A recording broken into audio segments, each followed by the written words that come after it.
구약 성경 전체의 그 개요를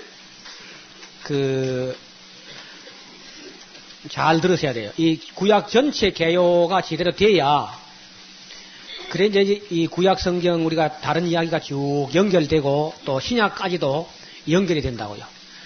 여러분 아까 제가 말씀드린 대로 구약 성경을 제대로 이해 못해 가지고서는 신약을 이해한다는 굉장히 어려워요. 그래서 이 시간에 이 첫 시간 요 시간 참 중요합니다. 아까 우리가 오리엔테이션 하는 그 시간도 꽤 중요한 시간이지만은 이 구약 개관 이것은 참 중요해요. 많은 사람들이 구약 성경을 읽을 때 레위기가 참 재미가 없다 이렇게 생각을 해요. 그런데 그렇게 생각하시는 분들은 이제 구약 전체를 포기한 겁니다. 그는 레위기가 재미가 없다 해서 레위기를 제껴놓는 사람들은 영원히 구약은 알지 않기로 그만 결심하고 다 구약을 포기해버린 거라요. 왜냐하면은 구약이라 하는 말은 다른 걸 말하는 게 아니고 좀 엄밀한 의미에서 말할 때는 구약은 곧 레위기를 말하는 겁니다. 하나님과 이스라엘 사이에 옛날에 맺은 언약을 말할 때 그것은 레위기라는 것을 말하는 거라요.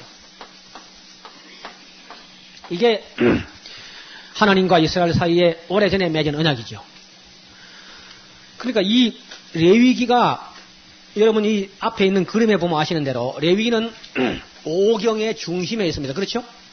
창세기, 출애굽기, 레위기, 뒤로 민수기, 신명기 이렇게 있는데 한가운데 오경이 들어있는데 실제적으로 오경의 중심입니다. 그리고 구약 성경의 핵심이 돼요.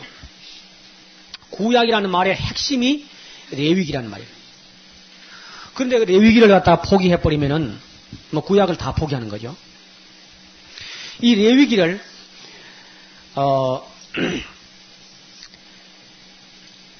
구약 성경 중에서 제일 먼저 기록된 책이라고 봅니다. 저는 그래 봐요. 구약 성경에서 제일 먼저 기록됐다고 봅니다. 왜냐하면은 모세가 직접 하나님께 받아서 기록했어요. 이 레위기 내용을 받기 위해서 모세는 한 시내산을 몇 차례 오르내렸고 그리고 어떤 부분은 회막문에서 지시받아가지고 썼습니다. 그리고 이 레위기를 받았기 때문에 이 레위기대로 38년간 훈련을 해요. 그 훈련한 책이 민수기거든. 민수기. 레위기라는 율법을 받았는데 이 율법대로 한번 살아보는 겁니다. 약 한 40년, 38년간. 그게 민수기란 말이에요. 그 다음에 민수기 훈련이 다 끝나고 나서 다시 이 레위기를 설명하는 책이 신명기랍니다. 신명기. 이해가 됩니까? 그러면 레위기 모르면요 민수기도 그건 이해가 안 되는 것이고 또 레위기를 모르면 신명기도 뭐 따로 딴 책처럼 되면 그건 곤란하단 말입니다. 일단 레위기가 그 오경의 중심이고 구약 전체의 핵심이라는 사실을 인식이 되어야 그 다음 이야기를 진행할 수 있어요. 그리고 이제 그 레위기를 받기까지 역사적 과정을 기록한 책이 이제 출애굽기입니다. 출애굽기.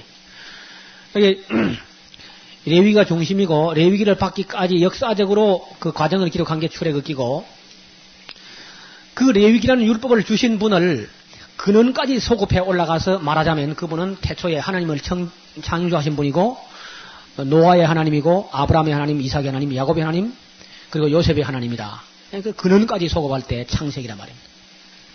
그러니까 언제나 중심은 구약의 중심은 레위기입니다. 이 레위기를 옳고 바르게 분별해야만 민수기가 이해가 되죠. 그리고 민수기는 실제적으로 해본 것이고 다시 이론적으로 더 알아듣기 쉽게 설명을 했습니다. 모세가 모압 평지에서 훈련 다 끝난 다음에 그게 졸업식이라 훈련 졸업식 하는 거. 이해가 되세요? 이렇게만 해도 오경의 유기적인 관계가 한눈에 들어오는 거란 말이에요. 오경. 여러분 어때요? 레위가 중요합니까? 안 중요합니까? 제가 말씀드렸는데 더 중요한 것은 많은 사람들이 레위기는 유대교인들에게만 필요하고 우리는 필요 없다. 큰 실수를 하는 겁니다.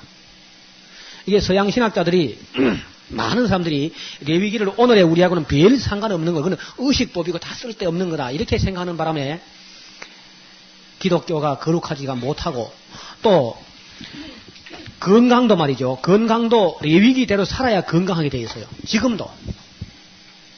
여러분, 세계에서 제일 건강한 민족은 이스라엘 민족입니다. 건강하고 건전하고요. 제가 율법주의는 아닙니다. 저는 율법주의가 아니에요. 저는 레위기를 지켜가지고 구원받자 그 얘기하는 거 아닙니다. 우리가 구원을 받았기 때문에 레위기는 지켜야 된단 말이에요. 구원 안 받은 백성이야 뭐 레위기 안 지켜도 괜찮아요. 그는 구원 받고 나서 지키라고 말이에요. 여러분, 이 레위기가 애굽에 있을 때 주셨습니까? 구원 받았기 때문에 주셨습니까? 예? 애굽에서 구원 받기 위해서 준 게 아니고 애굽에서 구원 받았기 때문에 거룩한 백성이 되었으니까 좀 거룩하게 살아라는 겁니다. 거룩하게. 그러니까 우리가 예수 안 믿는 사람에게 이거 지켜서 구원받아라, 구원받지 못한 사람에게 이거 지키면 구원받는다 그 말이 아니고, 우리가 예수를 믿어서 구원을 받았으니까, 모세를 믿고 구원을 받았으니까, 예수를 믿고 구원을 받았으니까 우리가 레위기를 거룩한 백성답게 살아가는 생활 양식으로 주신 거란 말이에요. 그게 어떻게 철폐돼요? 예수님께서 내가 율법이나 선지자나 피하러 온 줄 아냐? 아니라 율법의 1.1액이 없어지는 것보다는 천지가 없어지는 것이 더 쉬울 것이다. 이게 예수님 말씀입니다. 그러니까 레위기는 어제의 책이 아니고 오늘의 책이고 내일의 책입니다. 예수님 오실 때까지 우리가 그 속에 있는 정신을 그대로 실천하면 반드시 복을 받습니다. 여러분, 우리 교회에서나 혹은 부흥회에 가서 보면 신명기 28장을 가지고 이렇게 복 받고 저렇게 복 받고 들어가도 복을 받고 나가도 복을 받고 뭐 떡반죽거리게 복을 받고, 그럼 뭐 하면 복을 받는다는 말입니까 그게? 예? 그렇습니다. 레위기를 지키면은 복을 받는다 그 말이에요. 그래, 레위기는 재미없는 책이고 우리가 상관없는 게 해놓고 그 얘기 가만히 들어보면요, 부흥 강사 말자든 복 받는다 그 말같이 들려요. 내가 들으니까. 예? 그냥 목사님이 시킨 대로 잘하면 그 말도 맞는 말이죠. 그러나 본래 신명기 28장의 의미는 그게 아니고, 레위기 구원받은 백성들이 구원받은 백성답게 살기만 하면은 반드시 복을 받는다. 그렇게 된 겁니다. 그러니까 그걸 분명히 하고, 오늘 우리가 산상보훈도 산상보훈이지만은 아주 기초 윤리는 레위기에 들어있어요. 아주 기본입니다. 기초가 안 됐는 데에다가 산상보훈을 갖다 뒤집어 씌우니까 감당을 못해요. 그래서 아예 산상보훈은 엄두도 못하는 걸로 막 이렇게 우리가 믿음으로 구원받지 산상보훈으로 구원받나 하면서 그냥 다 잘 안 봅니다. 근데 산상보훈 같은 거 강의하는 데가 별로 없어요. 그냥. 부담되니까. 어차피 실행도 못하는 거 부담만 된다. 안 한다. 그래서 축복성에, 그 축복성에 어디 가느냐? 전부 신명기 28장으로 가요. 그 신명기 28장은 레위기를 지켜서 복을 받는다 그 말인데, 레위기는 또 안 가르친단 말이죠. 저는 다 할 수는 없지만은 저희 가정생활이라든지 저희 삶은 할 수 있는 데까지 레위기대로 살려고 노력을 합니다. 먹는 거, 입는 것까지도. 여러분, 레위기 나중에 이제 공부를 하게 될 텐데 각권으로 내려갈 때에 레위기는 참 중요하고 재미있는 책입니다. 그리고 아주 은혜가 넘치는 책이라요. 그리고 하나님이 얼마나 우리를 사랑하시는가 하는 것이 어느 책보다도 가장 여실하게 드러나는 책이 레위기라. 얼마나 사랑하시는가. 내가 만약에 미워하는 사람이 있다면 아무거나 먹고 되져라 그러겠죠. 병이나 걸려버리라 그래야 돼. 하나님이 우리 몸을 설계하신 분이기 때문에 다 가려서 먹이려고. 여러분, 우리 이리 봐요. 우리 몸을 뭘가 만들어요? 예? 예, 우리 입을 가 만드는 거죠. 우리가 먹은 것이 우리 몸 되는 거 아닙니까? 그렇죠? 그래요, 안 그래요? 우리 입을 가지고 우리 몸을 만드는 거 아닙니까? 그러니까 먹는 거 참 조심해야 돼요. 한국 사람 못 먹는 거는 네 발을 가진 것 중에 못 먹는 책상밖에 없다 그래. 먹거나 먹어. 지나 개나 다 먹으니까. 그러니까 세계에서 보약이 제일 많고 병이 제일 많고 병원이 제일 많고 약방이 제일 많고 약 선전을 텔레비전에 하는 나라는 한국밖에 없어요. 그러니까 이번에 레위기 공부를 제대로 하고 우리 생활 좀 바꿔야 돼요. 구원받은 백성답게 생활이 거룩해져야 돼요. 오늘날 왜 이 기독교인들이 계속 방송이나 신문에 얻어맞고 사회에 지탄을 받고 하느냐. 레위기들은 안 살거든. 오늘 교회에 가보면요. 다만 예수를 믿을 뿐 먹는 거나 입는 거나 모든 걸 세상 사람은 똑같이 해버려요. 하나 가리는 게 있지. 술, 담배 안 먹는가. 근데 그것도 뭐 요즘 뭐 별로 안 가는 것 같은데요. 술도 뭐 이제 맥주는 뭐 음료수다 그러면 슬슬 이제 또 슬슬 그거 자꾸 먹으면 간이 커집니다. 아주 간이 커지다 너무 커져 죽는 거라니. 그 담배 그 불을 그 뭐하러 떼요 그 입에다가 한번 떼도 방도 안 따지고 그 돈만 없어지는데. 그런데 그것도 이상하게 기독교인들 중에서도 슬금슬금 이제 그 서양 교회를 닮아가는 그런 사람들이 있어. 여기 말고 저 딴 데 있어. 여는 없겠죠. 여러분 이 레위기를 그대로 실천해봐요. 건강해져요. 우리 자매님들 잘 왔어요. 자매님들은 이번 한 주간 동안의 강의를 잘 듣고 나면요. 피부가 저처럼 고와집니다. 그럼 제가 피부 얼마나 고와요? 가까이 와서 한번 만져봐요. 얼마나 고운가. 여러분 피부가 곱다는 말은 무슨 말이냐 하면요. 세포가 일정하다 그 말입니다. 아시겠어요? 세포가 아주 규격품이 제대로 잘 벽돌을 잘 쌓았다 그 말이죠. 여러분 그 어떤 집을 가보면 건물을 짓게 지었는데 못난이 벽돌을 가지고 두들두들하게 지은 게 있어요. 그렇죠? 여러분 우리 몸을 구성하는 것은 세포라는 벽돌 아닙니까? 그래서 그 세포가 아주 규칙적으로 일정한 크기로 설계도대로 그렇게 만들어낼 수 있어야 그것이 딱 짜야 피부가 고운 거라. 그런데 음식을 아무거나 진하게나 막 먹으면은 얘 그냥 뭐 얼굴이 막 콩밥같이 막 두들두들 해가지고 막 자갈밥같이 되고 막 엉망이 된다고. 왜냐면 세포가 제맛에 순 못난이 벽돌처럼 해가지고 세포가 규칙적으로 만들어지지 않아요. 그러니까 피부가 엉망이 돼버립니다. 그래서 그 사람 피부를 보면은 그 사람 건강 상태를 다 알 수 있고 심지어 그 사람 피부를 보면 그 사람 마음도 어느 정도 알 수 있어요. 마음도. 왜냐하면 음식물을 먹는 이것이 피부 세포만 그리 만드는 게 아니고 뇌 신경세포까지 불규칙하게 엉망으로 만든다고. 자꾸 머리가 나빠지는 거죠. 가끔 음식이 중요합니다. 그러니까 자녀들 머리를 좋게 공부를 잘하게 그렇게 만들려면은 이번 레위기 강의는 또 잘 들어야 돼요. 구약에는 레위기 강의 하나만 해도 돼요. 충분해요. 다른 거 다 이야기할 필요가 없어요. 레위기만 잘하면요. 예언서가 다 필요 없어요. 사실상. 레위기대로 살면 예언자가 나타나도 안 해요. 아예. 레위기대로 안 살기 때문에 예언자가 나타나 책망하기 위해서 나타나는 겁니다. 그러니까 레위기를 제대로 배워가지고 실천하면요. 예언서 다 필요 없어요. 더 나아가서 아브라함처럼 살아버리면 로마서 필요 없어요. 여러분 아브라함은 로마서 없을 때 구원받았습니다. 그렇죠? 그러니까 구약 전체 속에서 정말 하나님의 마음, 무엇을 말씀하시는가 하는 걸 우리가 읽어야 돼요. 구절을 한 요절을 읽어가지고 달달 외워가지고 그런 식으로 신앙생활을 하지만 전체를 보는 그런 안목이 있어요. 다시 보세요. 자, 구약의 핵심이 뭐이라고요?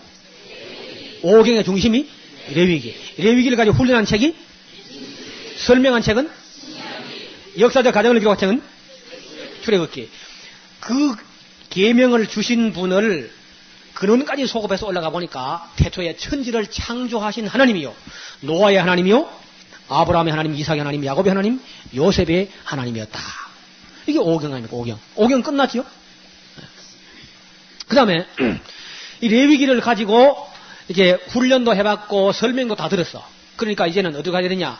요단강 건너가 가지고 연습 다 해봤어. 이제 시험적으로 그 다 한 40년간 시험을 해봤으니까 이제는 됐다. 이제는 요단강 건너가서 약속의 땅으로 가자.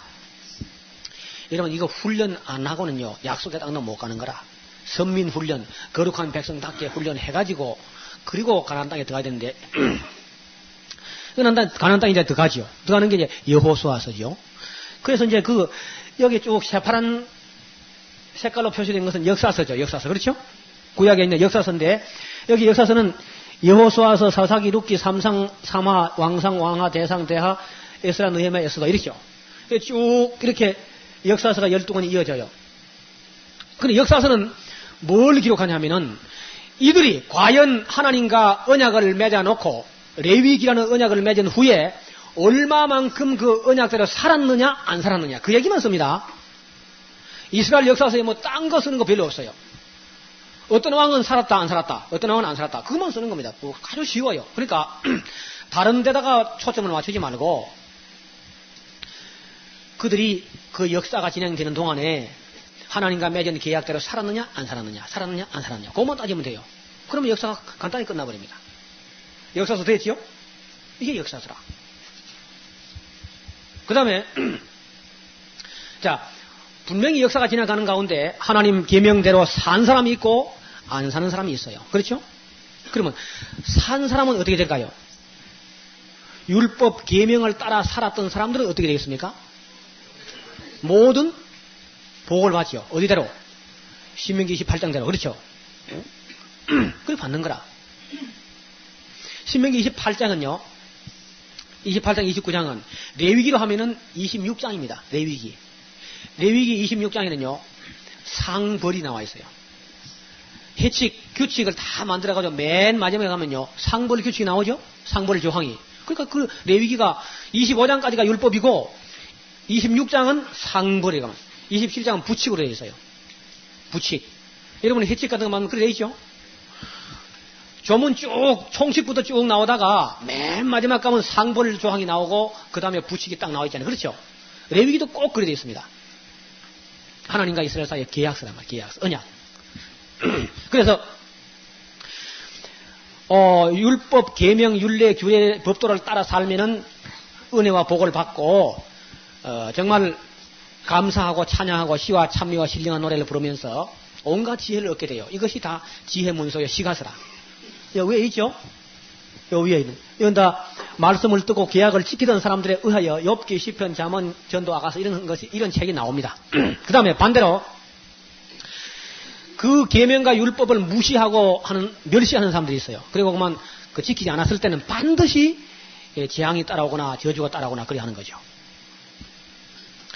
그리고 그래 할 뿐만 아니라 율법 계명을 지키지 않기 때문에 예언자가 나타납니다. 여러분 예언자가 나타날 때 예언자가 점치기 위해서 나타나는 예언자는 없어요. 많은 사람들이 예언자 그러니까 예언하려고 나타났다. 점치려고 나타났다. 그래서 막 예언서를 연구해가지고 예수님 오는 날 점을 치고 하다가 또 안 맞고 막 그런 난리가 나죠. 근데 본래 예언자는 왜 나타나냐? 그것은 이스라엘 백성들이 하나님과 계약을 맺었는데 왜 그 계약을 위반하느냐? 그걸 지적하기 위해서 나타나요. 그리고 만약에 그들이 안 나타나면 어떻게 되냐? 안 나타나면 왜 망하는 줄도 모르고 망해요. 그들이 율법을 어겨가지고 하나님과 계약을 한 다음에 그 계약서를 가지고 낭독을 하고는 에발산과 그리심산에 올라가가지고 축복과 저주를 자기 입으로 해놔요. 이스라엘 백성들이. 자기 입으로 그리심산에 올라가서 이 율법을 지키면 이러이러한 복을 받을 것이다 하고 선포해놓고 에발산에 올라가서 만약에 이 율법을 지키지 않으면 이러이러한 저주가 임하고 이러이러한 저주가 임하고 모든 저주가 임할 것이다. 그렇게 저주해놓고 그 저주해놓은 그 밑에 가서 자기들이 삽니다. 이제는 더 이상 축복하고 저주할 게 없어요. 왜? 자기들 입으로 이미 다 해놨어요. 이제는 복 받을 짓을 하면 복을 받고 저주 받을 짓을 하면 저주를 받게 돼요. 그러니까 그들이 하나님 말씀 계약 언약을 멸시하고 살아가니까 온갖 저주가 임하거든. 그래도 깨닫지는 못해요. 그래도 왜 그런 저주와 형벌을 받는지를 못 깨달으니까 그걸 깨닫게 하려고 예언자가 나타난 거라. 자, 그럼 예언자가 나타나면요 좋은 시대입니까 나쁜 시대입니까? 예, 그것만 알아도 구약을 벌써 많이 안 거라. 예언자가 나타나는 것은 시대가 악하기 때문에 나타난다고. 예, 그러면 그렇다 할지라도 예언자가 나타난 것은 기분 나쁜 겁니까? 고마운 겁니까? 왜? 예, 망하기 전에 미리 그래 이야기해줘. 그래 미리 이야기해주니까 그래 예언자지. 그 말은 다 틀린 말 아니야. 그러나 우리가 미신적으로 예언자가 무슨 미래 점식에서 나타나는 그런 걸로 보면 큰일 나는 거라요. 반드시 예언자는 먼저 과거를 들고 이야기합니다. 과거. 너희가 어찌하여 하나님과 언약을 맺어놓고 그것을 위반하느냐? 왜 그것을 지키지 않느냐? 이걸 가지고 들고 나오는 겁니다. 그리고 만약에 계속해서 이 경고의 말씀을 듣고도 너희가 만약 순종하기를 절개하지 아니하면은 내가 무슨 나라를 일으켜서 너희를 칠 것이다. 그게 예언이란 말이에요. 그게. 그리고 또 어떤 예언자는 실컷 얻어맞은데 나타났어요. 맞으니까 아프지. 만약에 이전에도 내가 돌이켜 뉘우쳐 회개하면은 하나님께서 다시 일어서서나 우리를 또 싸매실 것이다. 그것도 예언이죠. 예언은. 언제나 그 예언자는 미래만 이야기하는 것이 아니고 과거를 죄를 묻습니다. 그러니까 예언자는 칭찬하기 위해서 나타나는 예언자는 없어요. 그러니까 책망을 한다고요. 책망을 하니까 기분 나쁘지. 기분 나쁘니까 어떻게 해요? 에? 돌로 치는 거지. 뭐 볼 것도 없이 뭐 돌로 쳐 죽여버리는 거라. 예언자가 나타나서 바른 말을 하면요, 반응이 두 가지가 나타나요. 하나는 우리가 어찌할꼬 하고 회개하는 것이고, 하나는 저걸 어찌할꼬 하는 거예요. 저걸 어찌할꼬. 뭐 언제나 그렇습니다. 언제나. 우리가 어찌할꼬 하는 사람들은 복을 받게 되고, 저걸 어찌할꼬 하는 사람은 이제 끝장이죠.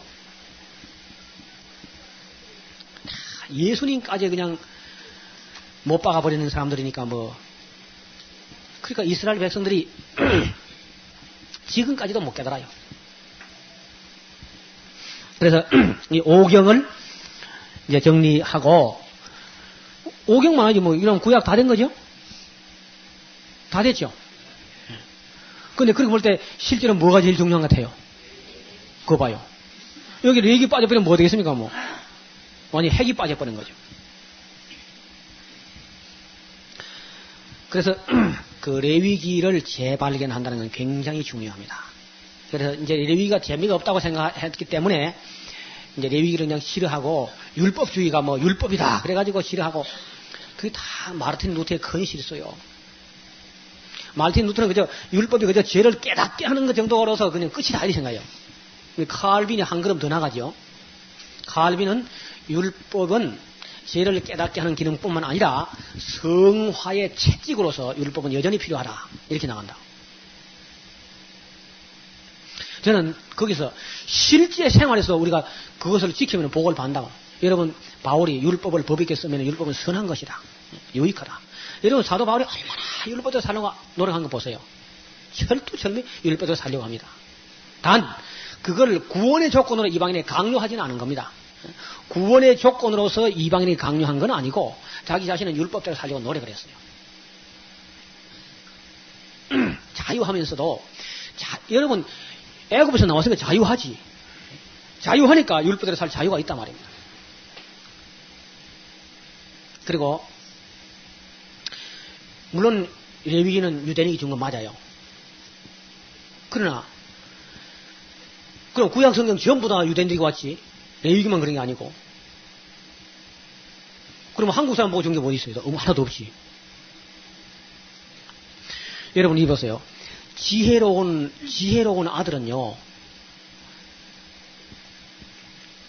형님 보고 말할 때 동생 보고 말하는 거 아니라, 근데 형님 보고 말하는데 지혜로운 동생은 깨닫습니다. 나는 형님 안 해야 되겠다 이렇게 깨닫는 거예요. 근데 미련한 사람은 자기 보고 하는 말도 못 알아듣는다고. 그렇죠? 그게 지혜라. 우리가 성경을 다 읽어보고 하나님께서 유대인 보고 책망할 때 우리도 그 책망을 우리 걸로 해서 받아들이면 그게 복이 되는 줄 믿습니다. 그게 지혜란 말이에요. 그게. 그리고 유대인들 보고 나무랄 때 우리가 다 알아듣고 고쳐야 돼요. 그럼 복이 되는 사람들이죠. 우리도 꼭 같이 얻어맞고 하려면요, 손해를 많이 봐요. 유대인들 얻어맞는 걸 보고 우리가 정신 차리면 우리는 안 맞는 거죠. 그래서 그런 면에서는 참 우리 유대인들 수고에 대해서요, 감사해야 돼요. 얼마나 많이 얻으면서 수고했는지. 성경을 기록하는데 모델 나라로 사용되는데요, 참 값비싼 대가가 지불됐습니다. 그 우리가 그런 값을 지불하지 않으려면은 부지런히 성경을 읽어서 그런 거 유대인들이 잘못한 건 우리가 되풀이하면 안 돼요. 그리고 하나님께서 그 율법을 지키지 않는 유대인들에서 얼마나 애를 태우시는지 그걸 이제 구약 성경을 보면서 알게 되는 거라. 어떤 사람이 구약은 율법이고 신약은 은혜다. 천만에. 여러분, 신약도 은혜고 구약도 은혜고 신약이나 구약이나 다 하나님의 사랑입니다. 똑같아요. 대상이 영 되먹지 않으니까 하나님 화를 좀 많이 내시고 그래요. 구약 성경에는요, 하나님이 화를 내신 것이 참 많이 나옵니다. 뭐, 진노하시고 막, 굉장해요.